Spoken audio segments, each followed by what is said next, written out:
To these protesters, the planned Tilligra Dam's insurance of a future water supply for the Hunter would have literally sunk a rich agricultural heritage. But after years of opposing the $100 million proposal, news from Environment Minister Tim Moore will have the farmers floating with joy. Mr Moore has told a conference in Sydney that recycled water will be the way to slake the community thirst in the future, and that the need for a major new dam for Newcastle will probably never occur. In the old days, we simply said, let's build a bigger and fatter dam when we needed more water.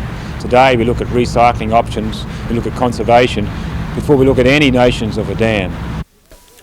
Mr Broad says at the moment, the Hunter uses 250 megalitres of drinkable water every day. Half of that passes through the treatment works and is pumped out to sea. The Hunter Water Chief says that water, instead of wasted, could be recycled. Both the Environment Minister and the Hunter Water Corporation say that one day the effluent will be treated to such a high standard at works like these that we'll be able to drink this recycled water. But that day hasn't come yet. We can produce recycled water now for drinking purposes.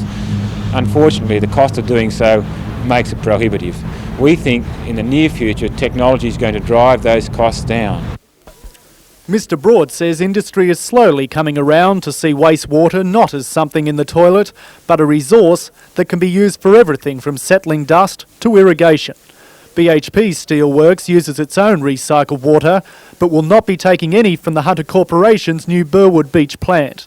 We hold frequent discussions with the Water Board about using treated water, and when they come to us with a proposal that says it's going to be as cheap or cheaper to use recycled water than fresh water, then we'll say yes please.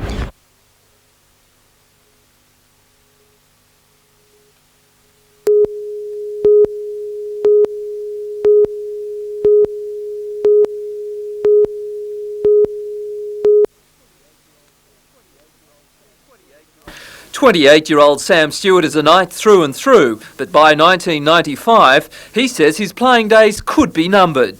I am interested probably in the coaching and administration side by then, and with a bit of experience, you know, I might be able to help out in the club in some way, whether it's Newcastle or Auckland. A bet each way from Sam, but he says with his other Kiwi teammates, Schuster and Kemp, his loyalty on the paddock lies with Newcastle. For players like myself, and I'm pretty sure even Tony Kemp and John Schuster, they're fairly settled in Newcastle now and have their own businesses and obviously family, and probably would quite satisfied where we are. Sam expects only 6 or 7 of the 20-plus New Zealanders in first grade in the Winfield Cup will get offers to move, and Sam thinks Manly may be one of the clubs targeted. Looking to the Knights team for Balmain this Friday night, Paul Harrigan is on the reserve bench resting after his origin duties tomorrow, and Tony Kemp moves back into the side after a few weeks with injury problems.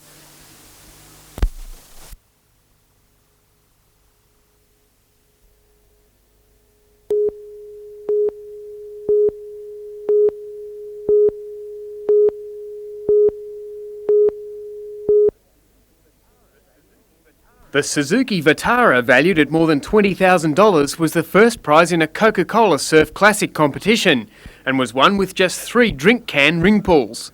The one-off work of art features surf motifs, dogs and daggers painted by muso-cum-artist Reg Mombassa. The competition attracted 120,000 surf-crazy entrants.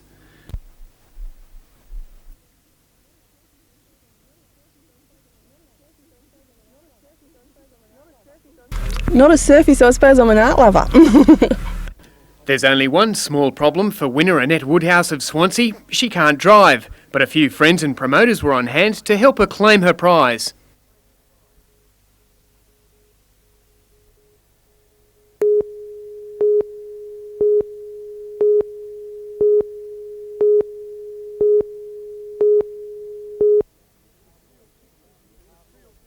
In the steel city of Newcastle and the surrounding regions, there's an estimated 400 companies involved in the metal fabrication business.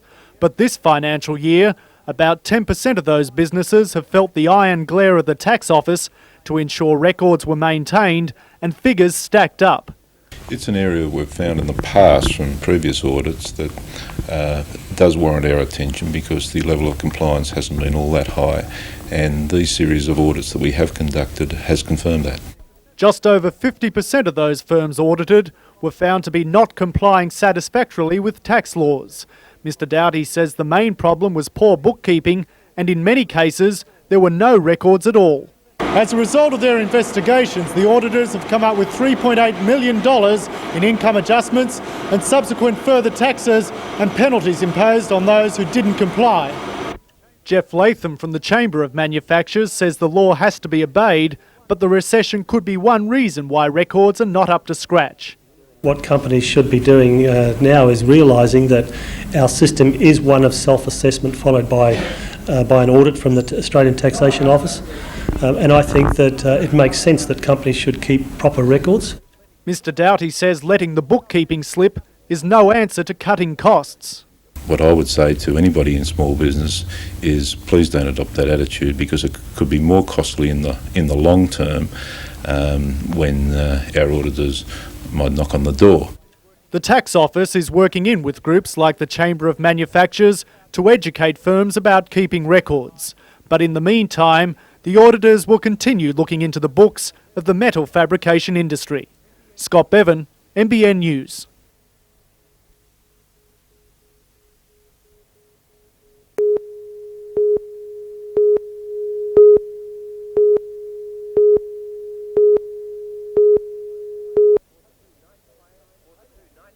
For the two Knights players, opponents for the first time, games of excellence. Brunker involved in the Meninga no try. And Archie will long remember his first State of Origin match, as he made plenty of good runs, taking the pressure off his forwards as they battled with only 11 men, and made his fair share of tackles, especially a couple of rippers on Andrew Eddingshausen.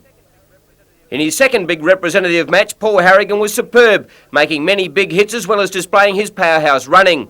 Tired and sore, and with a trip to the doctor to make sure he's okay for tomorrow night's clash against Balmain coming up, the Chief was looking forward to the clash with Origin roommate Benny Elias.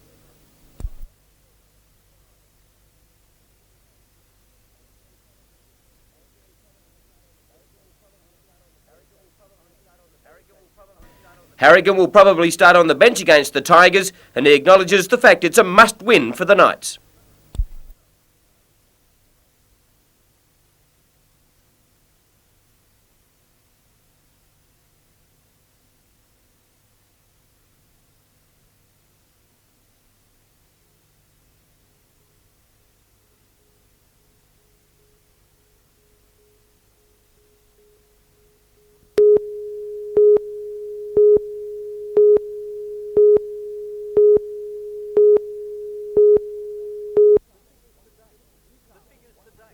The figures to date: Newcastle $168,000, the target $220,000.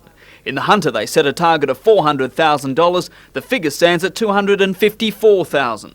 The appeal has raised $22 million nationally, that's $10 million short of the expected total. Ironically, it was the fine weather which kept donations down. Lots of people were out, away from home, and so they missed the collectors in that way.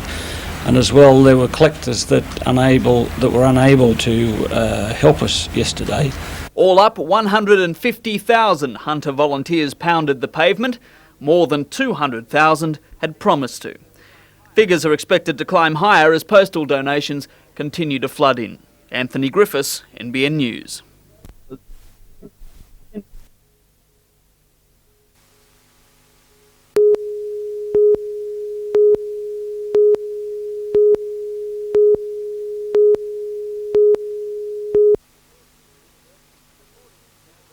According to university figures, 10% of students have been involved in either homosexual or bisexual relationships.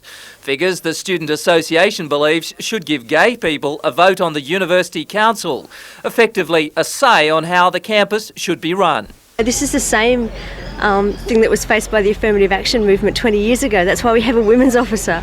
It's the same thing, it's just the same situation, but because it is so intrinsically linked to sexuality, people are afraid of it. The university's legislation committee has refused to support a move to alter the constitution and allow the uni's gay and lesbian officer voting rights, arguing it would set a precedent. Presumably we could be then asked to create any number of additional single interest positions at any time. We have the feeling that the constitution would almost become unworkable. The students say issues such as AIDS and an increasing number of homosexual bashings on campus highlight the need for the vote to go through. The Legislation Committee's recommendation will now go to Council for a formal decision. The Student Association says it won't let the issue rest. Demonstrations have been planned and the matter will be forwarded to the Anti-Discrimination Board. Peter Ryan, NBN News.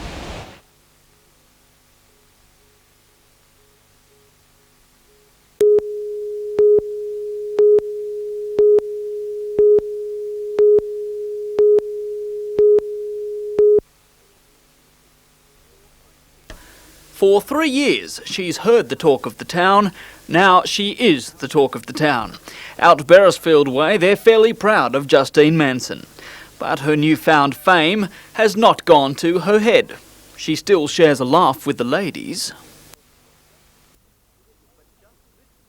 But just listen to the list of achievements.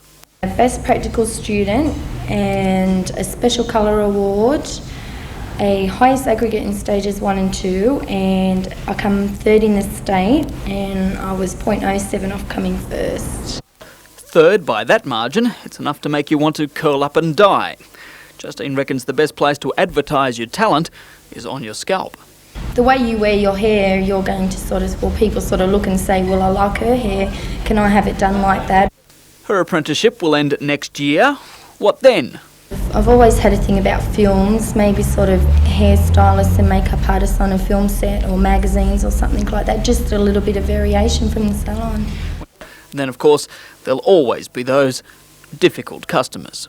So you must get some weird requests in here. Yes, definitely. We have one guy that comes in that asks for all different patterns in the back of his head. Oh, really? Well, that sounds pretty good. I think I'll... give me that. Give you that? Okay. Yeah. Right. There you go. It's cut and dried. Anthony Griffiths, NBN News.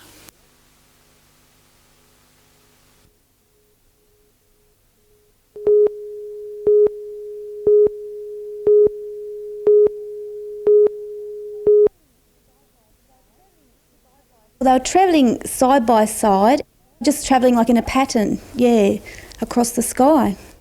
This is what the Evdomowski family of Georgetown saw at around 10:15 on Monday night. While the lights are distorted on the home video, there were apparently 9 lights in all moving east towards the sea. Linda Evdomowski wasn't the only person bewildered by the lights. Mayfield and Newcastle police were inundated with calls, and RAF-based Williamtown received more than 40 calls in just half an hour. Officers are now examining this video to try and determine what it was that so many people saw. We didn't know what they were. We're joking, UFOs, aliens, that kind of stuff, yeah.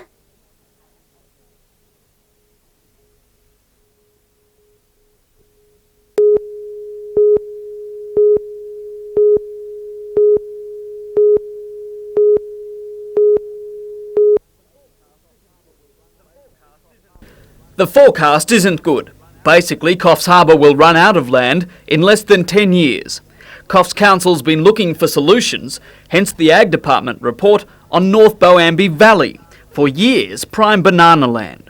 45 sites were sampled. 13 showed up high levels of arsenic and the banned organochlorine dieldrin, levels which contravene both the Hazardous Chemicals Act and the Public Health Act. The acceptable level of dieldrin, 0.5 parts per million. On one site, dieldrin 6.6 parts. On page 11, the report says virtually all land with a history of banana production in the Coffs Harbour area would appear to be unsuitable for urbanisation. Coffs Harbour Council doesn't entirely agree.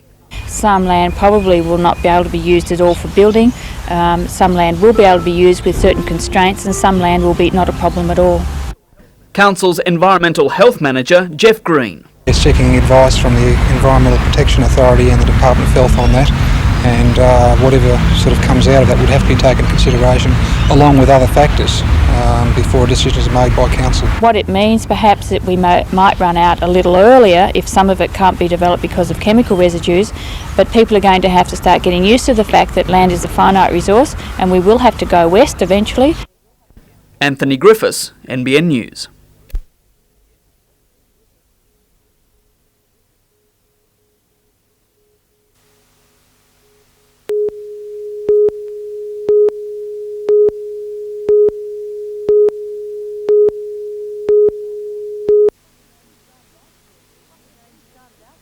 While the game started out fairly evenly, Wee Waa quickly drew ahead of their opponents. At half-time, the home team was ahead 18-6, but after the break, Wee Waa came out stronger.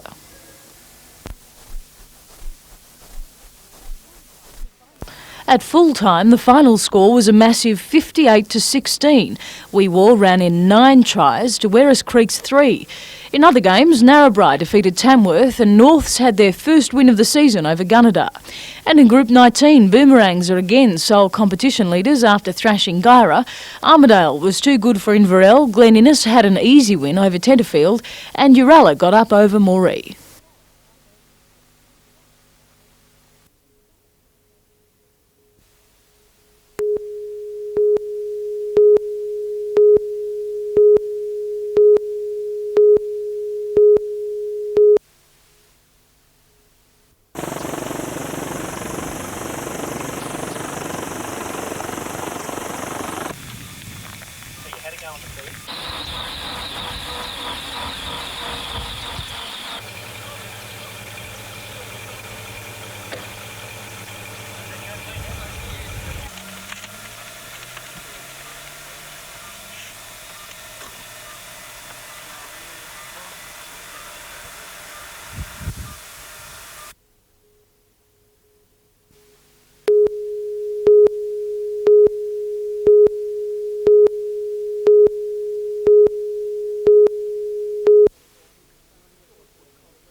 George Woodcock's body was found in the bedroom of his Western home on November the 1st, 1990. The elderly man had been hacked several times across the back of the head with a machete or heavy-bladed weapon.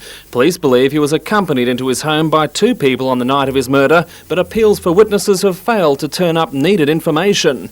The police minister today announced a $50,000 reward, and detectives on the case say it may be enough to bring forward an accomplice or someone with special knowledge. Even a small clue could be enough. We've made a large amount of inquiries over the years, over the 18 months since it's happened. It may just be the smallest piece of evidence that can lead us ultimately to the offender. In an extraordinary coincidence, police investigations into the more recent bashing of an elderly man at Maitland have also led them to Cessnock.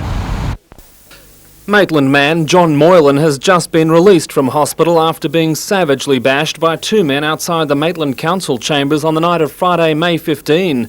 The blow from a steel fence picket caved in his skull, nearly killing him. Police say public information has given their inquiries a new direction. At this stage, we have received some information. There may be 2 people involved in this incident. We are making inquiries. And at this stage, our inquiries have led us to the Cessnock area. John will begin physiotherapy tomorrow after being partially paralysed in the attack. I hope they get him soon because it's been going on too long apparently around the area, you know. I hope that somebody that's seen something would step forward, you know.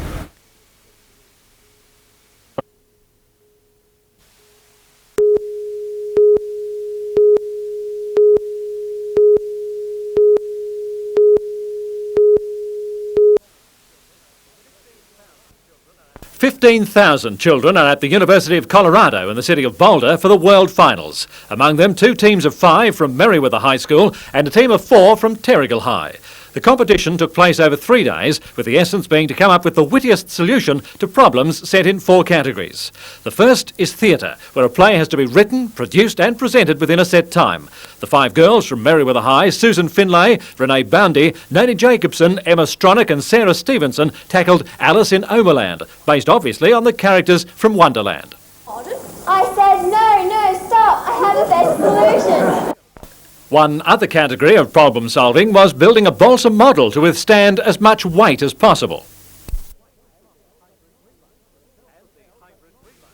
And the hybrid relay, where a self-propelled but not electric vehicle traverses a 10-metre course and must prick a balloon. Sometimes you think it just won't happen, but...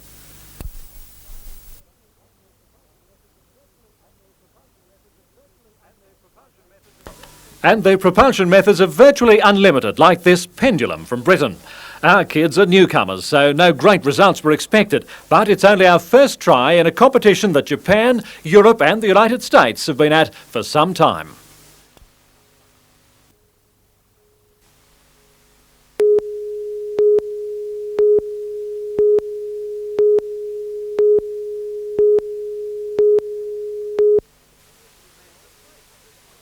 The man's a freak. 23 years old, 218 centimetres, that's over 7 foot tall.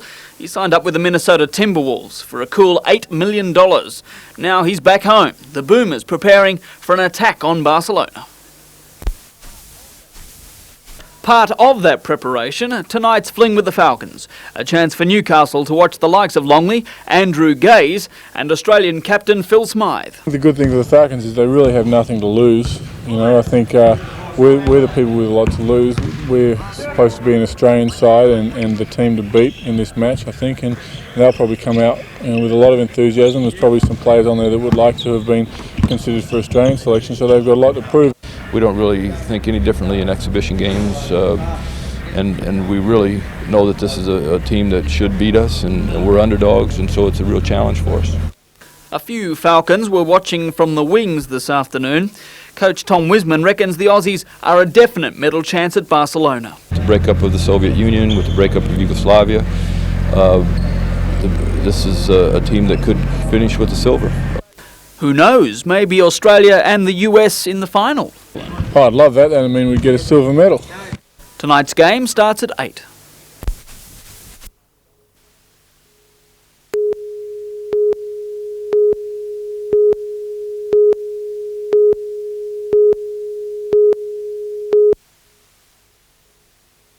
With less than 4 weeks to the official opening, workers are putting in the finishing touches. A new sign at the club's entrance stands for the hundreds of poker machines are being fitted out.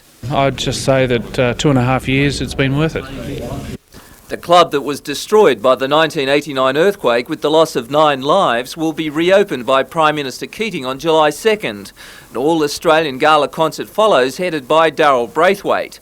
The program also including jazz, dance, country music and comedy. Tickets are available from Friday week at a cost of $50 each, with funds raised going to the Salvation Army.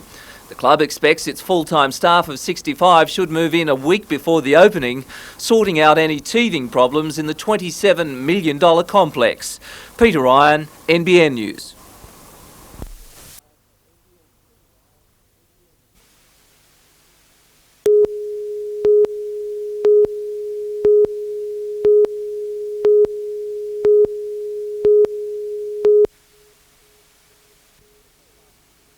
Before last night's game, Newcastle Basketball Association opened its Hall of Fame, honouring the region's Australian representatives and life members.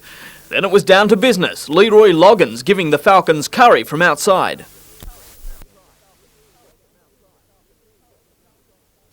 The Falcons threw everything at the Olympic squad. Some things worked, some didn't. Towering Luke Longley proved a handful. Al Green was like a terrier. The Boomers' physical approach left the Falcons skittled. Steve Roach would have been proud of this tackle. The Boomers had size, but the Falcons had cheek.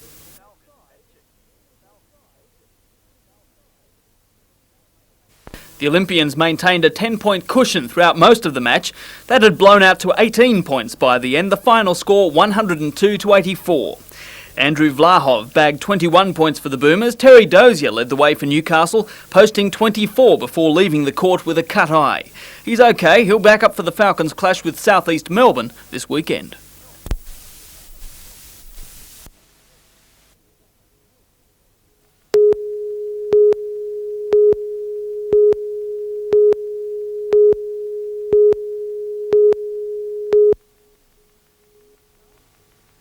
Nine students will move from Mirrambina to Armidale High at the start of the new school year. Originally, Mirrambina was a regional centre for developmentally disabled education, but a move by the Education Department to provide facilities in a number of towns has led to falling enrolments. Staff and parents, concerned at the lack of interaction for the students, have pushed the department into allowing students to integrate in regular schools. It's been the parents and the staff that have worked together and have been unified that has caused the department to listen carefully and respond to our needs.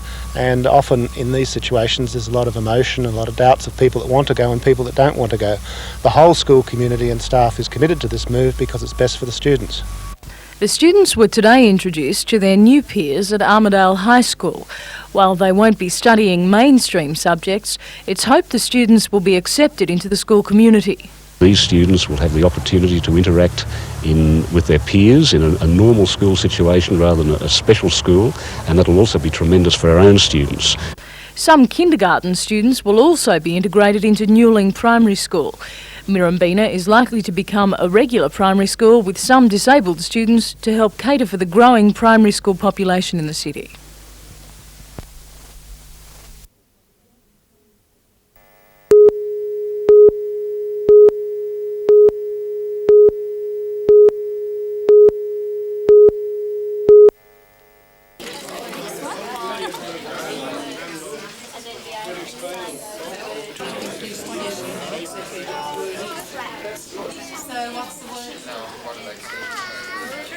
So you want to try and get them all in the bank, is that right? Yesterday, it was interesting because he was can't say that he's tired after my trip to Canberra.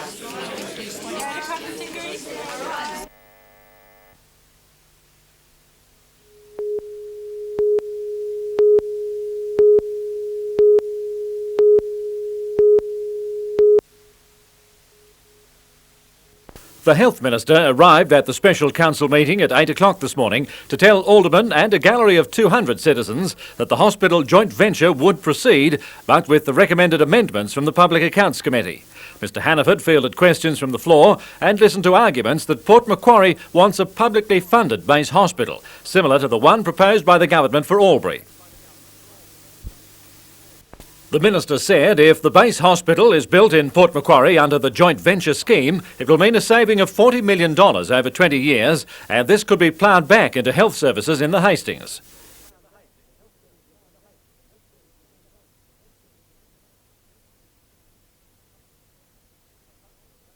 A vocal opponent, Alderman John Murphy. I'll ask you a simple question, Mr Hannaford.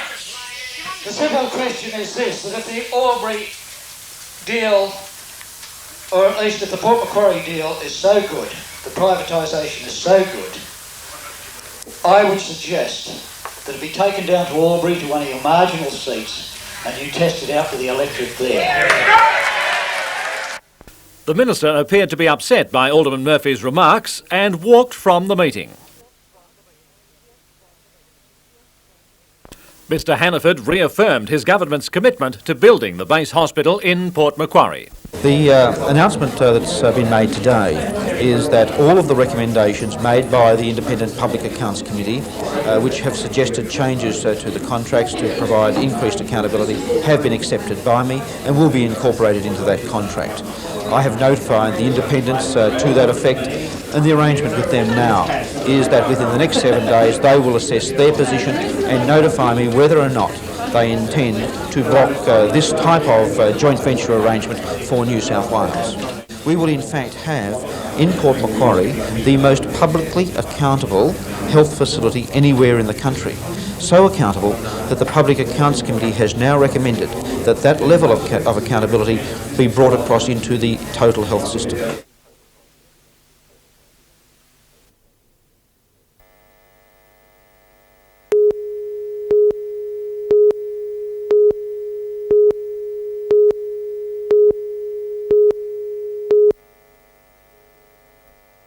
Almost 80% of the Hunter's 5,000 public school teachers were on strike today.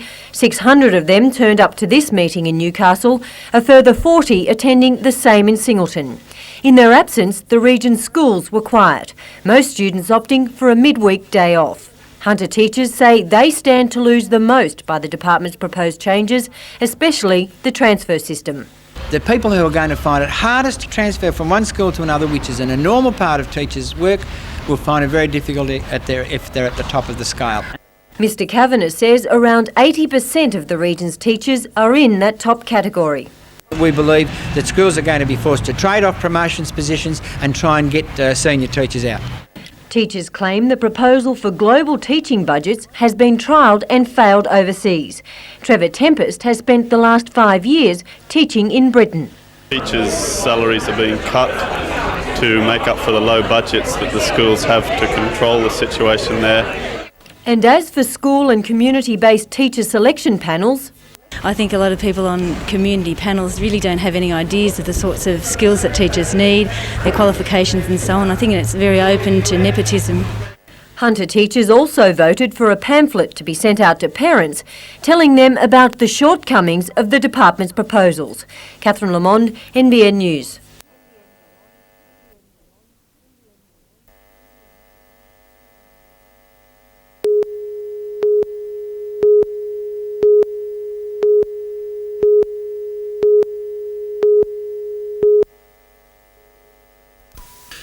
Richard Bagnato was back on deck today, none the worse for his ordeal. Early this morning at about 1 a.m, he was clearing the nets on his father's fishing boat, the Kirawa, when he began to feel giddy. The nets routinely yield a few of the tiny but deadly blue-ringed octopi. Richard had no doubt he'd been bitten. I just started shivering and I just didn't know what was going on. Then I thought back, I said to my father, blue ring, you know, and then I realised and started panicking. His father immediately sent out a mayday and made full steam for Newcastle. I said, please send somebody quick you can, send a helicopter. And the answer said, the helicopter breaking down. I said, yes, everything quick you can, please. The rescue helicopter was in fact undergoing a routine service. Police launched Stackpool was alerted, but by the time it was leaving the port, the Kirawa was already entering, over an hour after the drama began. Water Police Sergeant Bill Nicholson says the Stackpool crew stands down at midnight. After that, they must be called back from their homes across the region. One's at Maitland and two out at Lake Macquarie. I feel that it's pretty quick, really quick. Right, so basically if somebody's out on the water and they're in trouble and need the police, they can expect, approximately a half hour before you can be out there towards them? Before we leave the wharf, yes. Although Richard is none the worse for his ordeal, his father is also concerned that no one gave them first aid advice on how to treat the patient throughout the drama. In fact, blue-ringed octopus bites should be treated like any other poisonous bites. The wounds should be covered and the limb bound. But even more importantly, the patient can be kept alive with simple mouth-to-mouth resuscitation until medical help arrives. Tom Hilston, NBN News.